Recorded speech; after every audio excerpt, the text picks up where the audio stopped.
It was delayed twice in December, but today the city of Portland swept its largest homeless encampment. Good evening, I'm Brian Yukono. And I'm Amanda Hill. This encampment was the last of a series of encampments the city set out to clear last summer. At one point, this encampment had more than 130 tents. Now the city is saying this is the end of the line for encampments throughout the city. News Center Maine's Jack Mulmet has more.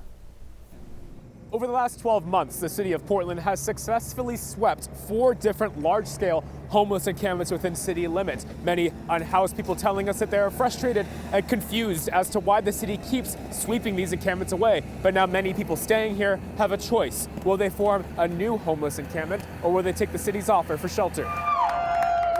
The final stand before the city sweeps its largest encampment. Protesters using their cars to block police and city workers from forcing people out of where they've been living, many of them for months.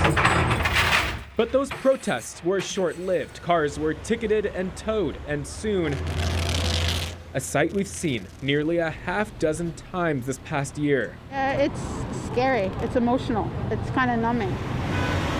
Jody Newcomb helped organize the protest, but for her, this is personal. My brother's here, so that's a little emotional. I think that's where the passion comes from more. One tent after another. The city's new mayor, Mark Dion, has long said the city will be enforcing a law that camping will be illegal in the city as long as there is shelter space.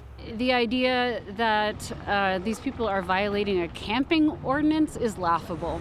Christina Letty is another organizer.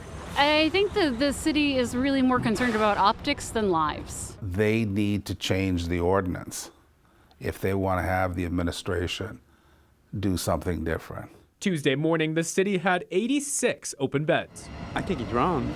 Bruce Cavallero is a familiar face, but this is his 4th time his tent has been swept. He says he's had enough. I'm probably going to go to the HSC. The mayor and the city aren't really giving us much of a choice. Same with Jason Jarvis, who's been at this camp for 9 months. I thought a lot of mixed emotions going on. He says encampment sweeps mean he'll lose more of his friends as they use drugs, and he's seen people die this way. And now, for the first time, he says he's giving the shelter a chance. I'm going to give it a shot and see what happens from there, one step at a time. Either land in a rehab or my own apartment, one of the two. So at the end of the day, this encampment will be no more, and the city says it will be strict on its enforcement of the no camping policy as long as shelter beds are open. Some of these people staying here told us that they will try going to that city-run shelter. Only time will tell if those shelter numbers actually do tighten up from what we've been seeing previously. For now, we're here in Portland. Jack Mulmet, News Center, Maine. And just moments ago, we learned that 17 people from that encampment did agree to go to the shelter.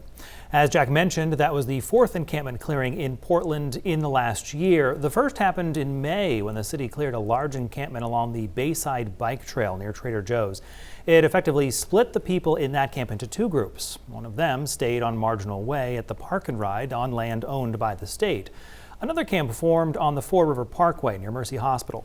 That camp was cleared in early September, while the state waited until November 1st to clear the Park and Ride camp. It was in late September that the Harbor View camp, the one you just saw, which was cleared today, was formed.